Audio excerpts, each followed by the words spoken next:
Pak, terus satu lagi Pak, ini kan kita agak melenceng dikit Pak, kan pilkada sudah selesai. Bagaimana tanggapan Pak dengan hasil dengan pilkada sekarang ini? Pilkada sudah selesai, kita sudah dapat pemimpin yang baru, anak muda yang energik, ganteng, cerdas dan pintar. Inilah pilihan masyarakat organik.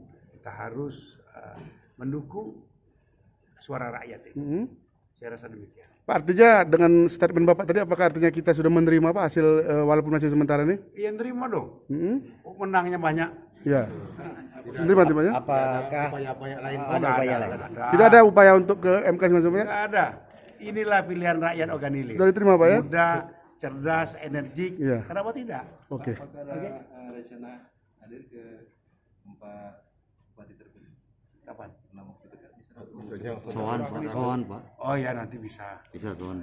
Pak, apakah kita akan ada pidato artinya kita menerima ini Pak? Apa akan ada? Ini udah saya ngomongin. Sudah, Pak, ya? Atau sudah menerima Pak ya? Menerima dong. Oke. Kedepannya apa yang Ke depan apa rencana kita Pak? Apakah DPR RI Pak? Kita harus dukung Panca dan Argani. Ya. Apakah? Inilah pilihan rakyat? Oh ya. Anak muda, kita harus jaga semua. Ya. Sehingga Oganili bisa lebih bangkit kembali. Terima kasih Pak Bupati. Terima kasih Pak Bupati Pak. Jangan lupa subscribe, share, komen, dan like ya.